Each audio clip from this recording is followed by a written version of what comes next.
Salam əziz izləyicilər, bir nüansa mən diqqət çəkmək istəyirəm. Deməli, ötən gün mən ət almaq üçün mağazaya yollandım və mağazada ətin 17 manat 50 qəpik və 18 manata satıldığının şahidi oldum.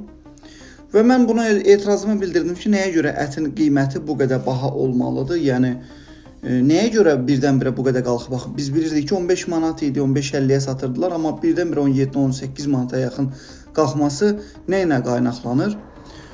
Təbii ki, satıcılar qeyd elədilər ki, məhsulu aldıqları heyvanı satan şəxslər qiyməti qaldırır.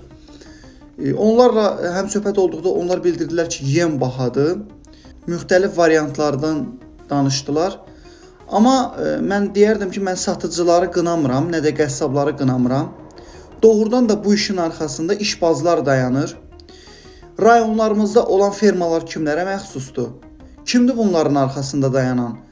Başı pozuq şəkildə qiymət artırırlar, istədikləri şəkildə qiymət qaldırırlar.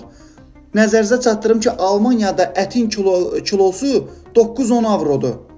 Təxmini 17 manata yaxın pul eləyir. Bura Almaniyadır.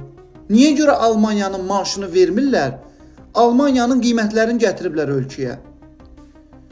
İnsanlar ət üzünə artıq demək olar həsrət qalıblar. Necə olacaq bunun axırı?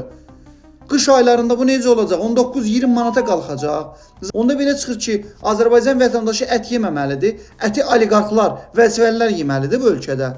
Bu niyə görə bu məsələyə bizim hökumətimiz qarışmır? Nəyə görə bu qiymətlər yendirilmir? İnsanlar 14-13 manata olası əti 18 manata alır. Niyə? 345-400 manat maaşla dolana bilərmi cəmiyyət? Artıq demək olar ki, bir müddət sonra bu əti də ala bilməyəcəklər. Niyə görə qarışmır? Niyə görə bu sahəyə nəzarətsiz yanaşılır? Bu sahəyə bir baxan yoxdur. Getsinlər, araşdırsınlar ki, o şirkətlər kimə məxsusdur? O fermalar kimə məxsusdur? Niyə görə qiyməti qaldırırlar? Niyə görə süni şəkildə qiymət artırırlar? Cəmiyyət olaraq da biz buna laqeyd qalmamalıyıq. Öz fikrimizi bax burada bildirməliyik. Lazımi dövlət qurumlarına da müraciətlər etməliyik. Kim necə istəyir onu da eləyir. Budur azad ticarət. Ümid edirəm ki, uca dövlətimiz bu məsələyə müdaxilə eləyəcək. Bu qiymət artımının qarşısını alacaq və bir sıra sahələrdə gedən qiymət artımlarının qarşısını alacaqlar.